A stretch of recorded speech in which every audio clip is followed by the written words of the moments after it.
नमस्कार दोस्तों, स्वागत है आपका एक बार फिर हमारे YouTube चैनल जिसका नाम है ऑनलाइन स्टडी विद अपने सर। आज हम आपके लिए लेकर आए हैं कक्षा 12वीं भौतिक शास्त्र विषय के लिए इकाई 6 के वैकल्पिक प्रश्न, जिसके लिए बोर्ड एग्जाम में 4 अंक निर्धारित किए गए हैं। तो दोस्तों, आज का जो वीडियो है आपके लिए बहुत महत्वपूर्ण होने वाला है। आज के वीडियो में आप अपने 4 अंक पक्के कर सकते हैं, तो वीडियो को अंत तक ज़रूर देखिए और बीच में स्किप ना कीजिए। और अंत तक देखने पर आपको जो इकाई 6 हैं उसके सभी विकल्पों का कारण सहित समाधान मिलने वाला है। तो चलिए अब हम बिना देरी किए आज का वीडियो स्टार्ट करते हैं। तो आज का पहला प्रश्न है, हमारा जो है टॉपिक सही विकल्प चुनकर लिखिए। उसमें पहला प्रश्न है, निम्नलिखित में से किस रंग के लिए कांच का अपवर्तनांक न्यूनतम होता है।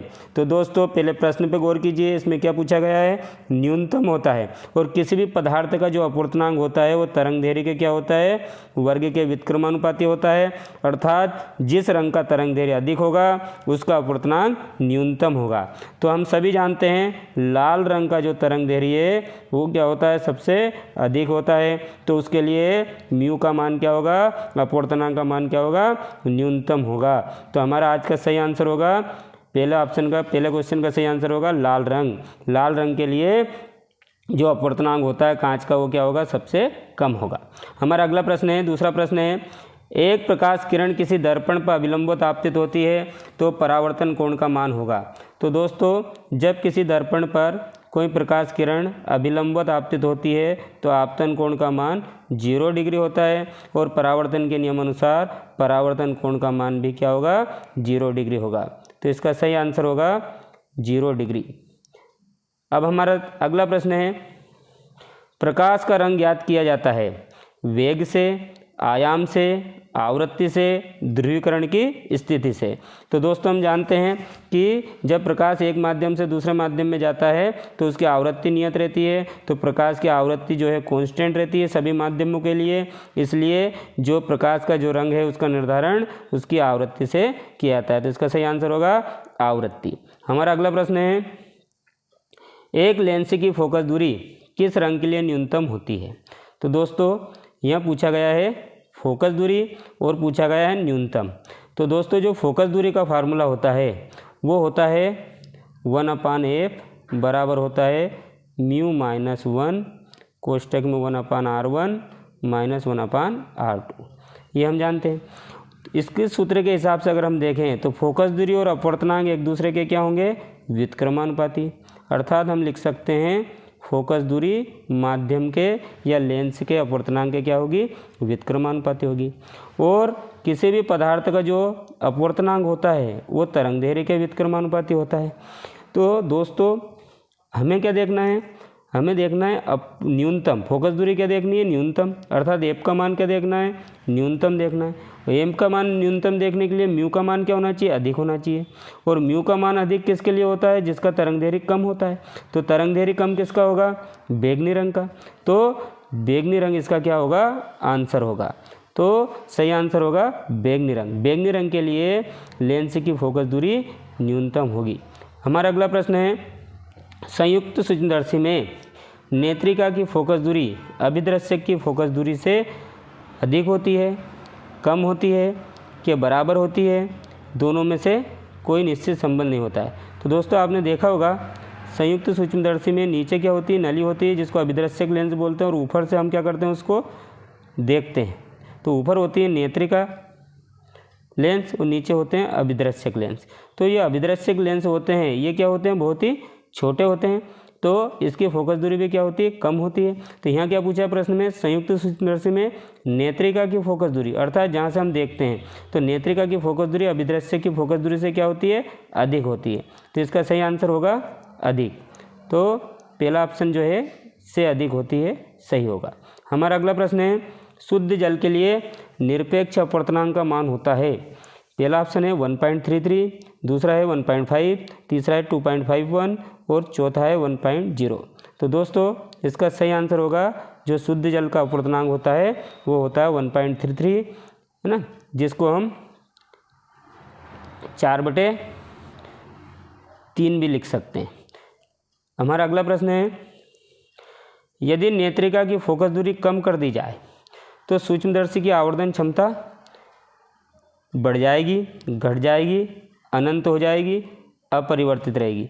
तो सूक्ष्मदर्शी की जो आवर्धन क्षमता होती है वो होती है F0/Fe। अर्थात यहाँ Fe का मान क्या करेंगे, हम कम कर देंगे तो उसकी आवर्धन क्षमता क्या हो जाएगी, बढ़ जाएगी। तो इसका सही आंसर होगा बढ़ जाएगी। हमारा अगला प्रश्न है, समतल उत्तल लेंस जिसमें म्यू बराबर 1.5 की फोकस दूरी तथा वक्र त्रिज्या r में संबंध है। तो दोस्तों समतल उत्तल लेंस के लिए जो सही संबंध है, पहला ऑप्शन है F बराबर -r, दूसरा ऑप्शन है F बराबर -2r और तीसरा ऑप्शन है F बराबर 2r।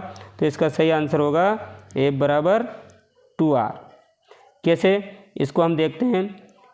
ये दे रखा है हमें इसमें समतल उत्तल लेंस, क्या दे रखा है, समतल उत्तल लेंस, अर्थात इसका एक पृष्ठ उत्तल होगा और एक पृष्ठ क्या होगा, समतल होगा। तो जो पहला वक्रता त्रिज्या होगी उसको हम क्या मान लेते हैं, r मान लेते हैं। दूसरी जो समतल पृष्ठ की वक्र त्रिज्या होती है वो क्या होती है, अनंत होती है। और जो हमारा सूत्र होता है फोकस दूरी का 1/f बराबर होता है म्यू -1 1/r1, r1 की जगह हम r रखेंगे, -1 अनंत। तो 1 अनंत का मान क्या हो जाएगा, 0 हो जाएगा। तो इसका जो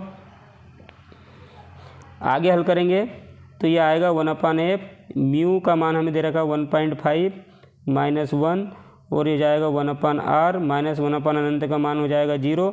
तो इसको सरल करेंगे तो 1/f बराबर हो जाएगा 1.5 में से 1 जाएंगे तो क्या बचेंगे, 0.5 बचेगा और यहाँ से 1/r बचेगा।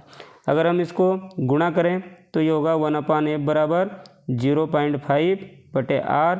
इसको अगर हम सीधा करें तो f बराबर हो जाएगा, इसको अगर हम सीधा लिखेंगे तो f बराबर हो जाएगा r/0.5। ये हो जाएगा f बराबर r/0.5। दशमलव हटाएंगे, 1 लिखेंगे, 1 अंक के बाद 0 बढ़ाएंगे तो 5 दूनी 10। तो ये होगा सही आंसर f बराबर 2r। तो समतल उत्तल लेंस के लिए सही संबंध होगा f बराबर 2r। तो हमारा सही आंसर होगा f बराबर 2r। दोस्तों आपको ये अच्छे से समझ में आ चुका होगा। आगे देखिए, अगला प्रश्न है हमारा, मोटर वाहनों में पीछे का ट्रैफिक देखने के लिए उपयोग करते हैं अवतल दर्पण, उत्तल दर्पण, समतल दर्पण, उत्तल लेंस। तो इसका सही आंसर होगा उत्तल दर्पण। चूँकि उत्तल दर्पण में क्या होता है, किसी भी वस्तु का छोटा आभासी और सीधा प्रतिबिंब बनता है। अगला प्रश्न हमारा है, एक उत्तल लेंस को पानी के भीतर डुबोकर रखने पर उसकी फोकस दूरी बढ़ जाएगी, घट जाएगी, अपरिवर्तित रहेगी, अनंत हो जाएगी। तो दोस्तों किसी भी लेंस को अगर हम द्रव में डुबाएंगे तो उसकी फोकस दूरी क्या हो जाती है, बढ़ जाती है। तो हमारा अगला प्रश्न है, आँख की विभेदन सीमा होती है, पहला है 1 डिग्री, दूसरा है 1 मिनट, तीसरा है 1 सेकंड और चौथा है इनमें से कोई नहीं। तो इसका सही आंसर होगा, आँख की जो विभेदन सीमा होती है वो होती है 1 मिनट। हमारा अगला प्रश्न है,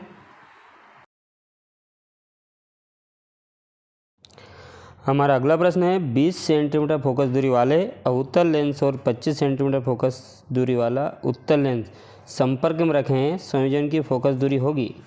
तो दोस्तों दो लेंसों को जब आपस में रखा जाता है तो उनके जो संयोजन की दूरी होती है, फोकस दूरी होती है, उसका सूत्र होता है 1/f बराबर 1/f1 + 1/f2।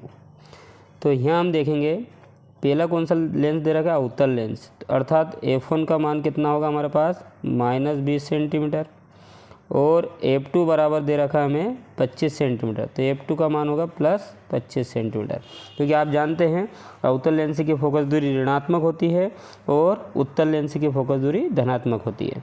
अब इसको हम फार्मूले में रख देंगे तो हमारा जो सूत्र है वो हो जाएगा 1/f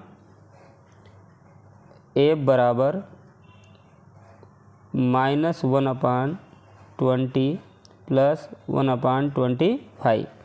इसका एलसीएम लेंगे तो आएगा 100, 20 का 100 में भाग देंगे तो 4 बार, ऊपर आएगा -4, है ना, 20 चौक 80, 20 5 100, सॉरी कितना आएगा, 5 आएगा। तो ये हो जाएगा 5, तो ये हो जाएगा 5 + 25 चौक 100, ये हो जाएगा 4। तो ये बचेगा अपना -1/100, ये 1/f का मान है और f का मान हो जाएगा 100 सेंटीमीटर। तो इस प्रकार दोस्तों इसका जो हमारा सही आंसर होगा वो होगा -100 सेंटीमीटर। तो इसका सही आंसर होगा सी ऑप्शन। हमारा अगला प्रश्न है, इंद्रधनुष बनने का कारण है बरसात की बूंद द्वारा सूर्य के श्वेत प्रकाश का विक्षेपण होना, अपवर्तन होना, पूर्ण आंतरिक परावर्तन होना, उपयुक्त सभी। दोस्तों जब द्रव की बूंद पर श्वेत प्रकाश गिरता है तो एक माध्यम से दूसरे माध्यम में अपवर्तन भी होता है, वो 7 रंगों में बढ़ता है तो वर्ण विक्षेपण भी होता है, और किरणें क्या होती है, परावर्तित होती है, और परावर्तित होकर भी पृथ्वी पर आती है। इस प्रकार विक्षेपण, अपवर्तन, पूर्णांतिक परावर्तन सभी होते हैं। तो इसका सही आंसर होगा उपयुक्त सभी। हमारा अगला प्रश्न है, किसी लेंस की फोकस दूरी f यदि उसकी लंबाई का अनुदिश 2 भागों में विभाजित किया जाए तो प्रत्येक भाग की फोकस दूरी क्या होगी। तो दोस्तों यह प्रश्न क्या कह रहा है कि एक हमारे पास क्या है, लेंस है, मान लो उत्तल लेंस है, इसकी लंबाई का अनुदिश हमें क्या करना है, विभाजित करना है। तो इसकी लंबाई का अनुदिश हम विभाजित करेंगे तो ये हमें कैसी आकृति प्राप्त होगी। तो लेंस को अगर हम उसकी लंबाई के अनुदिश 2 भागों में विभाजित करेंगे तो हमें समतल उत्तल लेंस प्राप्त होंगे, और समतल उत्तल लेंस जो होते हैं उनकी जो फोकस दूरी होती है वो वक्रता त्रिज्या की क्या होती है, 2 गुनी होती है, अर्थात f बराबर क्या होता है 2r। अब दोस्तों विभाजित करने पर, लंबाई के अनुदिश इसको विभाजित करने पर हमें कैसा लेंस प्राप्त हुआ, समतल उत्तल, और समतल उत्तल लेंस की जो फोकस दूरी होती है वक्रता त्रिज्या कितनी हो जाती है 2r। अगर पहली दशा में उसकी फोकस दूरी f है तो अब वक्रता त्रिज्या 2r होने के कारण उसकी फोकस दूरी पहले से क्या जाएगी, दुगनी हो जाएगी। तो इसका सही आंसर होगा 2f। तो इसका सही आंसर होगा 2f। हमारा अगला प्रश्न है, कार में ड्राइवर की सीट के सामने लगा दर्पण होता है, समतल दर्पण, अवतल दर्पण, उत्तल दर्पण, इनमें से कोई नहीं। तो दोस्तों जो कार के में ड्राइवर की सीट के सामने जो पीछे के चीज़ों को देखने के लिए यूज़ करते हैं उस दर्पण को, इसलिए वो कौन सा दर्पण होता है, उत्तल दर्पण। तो इसका सही आंसर होगा उत्तल दर्पण। हमारा अगला प्रश्न है, यदि किसी माध्यम के लिए क्रांतिक कोण का मान 45 डिग्री है तो उस माध्यम का अपवर्तनांक होगा। तो दोस्तों जो क्रांतिक कोण और माध्यम के अपवर्तनांक में जो संबंध होता है म्यू बराबर 1/sin c। अब यहाँ क्रांतिक कोण में क्या दे रखा है, c बराबर 45 डिग्री। तो हमारा मान हो जाएगा म्यू बराबर 1/sin 45 डिग्री, और sin 45 का मान आप जानते हो होता है 1/√2, है ना। तो ये होगा 1/1/√2, √2 ऊपर चला जाएगा और √2 का मान होता है 1.414। तो हमारा सही आंसर होगा 1.414। हमारा अगला प्रश्न है, निकट दृष्टि दोष को दूर करने के लिए निम्नलिखित लेंस का उपयोग किया जाता है। तो दोस्तों निकट दृष्टि और दूर दृष्टि दोष का जो क्वेश्चन है वो हर कंपटीशन एग्जाम में पूछा जाता है। तो इसको याद करने की सबसे आसान ट्रिक है 2 में 3 और 3 में 4। हाँ दोस्तों 2 में 3 और 3 में 4। अब इसका मतलब क्या हम समझाते हैं। दोष दूर दृष्टि है तो इसमें कितने शब्द आते हैं, 2, और निकट दृष्टि शब्द है तो इसमें कितने शब्द आते हैं, 3। तो जिस दोष में 2 शब्द आते हैं उसका निवारण कितने शब्दों से होगा, उत्तल में कितने अक्षर होंगे, 3, और निकट वाले का क्या होगा, अवतल में कितने अक्षर होते हैं, 4। तो दोस्तों याद रखें दूर दृष्टि आएगा तो 3 अक्षर वाला उसका निवारण होगा अर्थात उत्तल लेंस, और 3 शब्दों वाला अगर दोष है जैसे निकट तो उसके लिए आएगा 4 अक्षर वाला अवतल लेंस। तो इस प्रकार आप ट्रिक याद रखेंगे 2 में 3 3 में 4। तो यहाँ पर क्या पूछा गया हमसे, यहाँ पर पूछा गया हमें निकट दृष्टि दोष। क्या पूछा गया है, निकट दृष्टि दोष। तो दोस्तों निकट दृष्टि दोष में कितने शब्द हैं, 3, और 3 का हमने क्या बताया 2 में 3 3 में 4, 4 अर्थात अवतल लेंस। इसका सही आंसर होगा अवतल लेंस। अब हमारा अगला प्रश्न है, स्वस्थ नेत्र के लिए स्पष्ट दृष्टि की न्यूनतम दूरी होती है। पहला ऑप्शन है अनंत, दूसरा है 5 सेंटीमीटर, तीसरा है 25 मीटर, चौथा है 25 सेंटीमीटर। तो दोस्तों स्वस्थ नेत्र के लिए स्पष्ट दृष्टि की न्यूनतम दूरी होती है 25 सेंटीमीटर। हमारा अगला प्रश्न है, सरल सूक्ष्मदर्शी में बना प्रतिबिंब होता है आभासी व छोटा, आभासी व बड़ा, वास्तविक व छोटा, वास्तविक व बड़ा। तो इसका सही आंसर होगा आभासी व बड़ा। हमारा आज का अंतिम प्रश्न है, हीरे की चमक का कारण है प्रकाश का विश्लेषण, प्रकीर्णन, पूर्ण आंतरिक परावर्तन, व्यतिकरण। तो दोस्तों हीरे की चमक का जो कारण होता है वो होता है पूर्ण आंतरिक परावर्तन। तो दोस्तों आज का वीडियो आपको पसंद आया होगा, और अगर आपको ये वीडियो पसंद आया है तो हमारे चैनल को सब्सक्राइब कीजिए और अपनी परीक्षा के लिए तैयारी के लिए रोज़ नए नए वीडियो जो अपडेट आती रहे उसको देखते रहिए और अपने मित्रों में खूब शेयर कीजिए। हमारे वीडियो को अंत तक देखने के लिए बहुत बहुत धन्यवाद।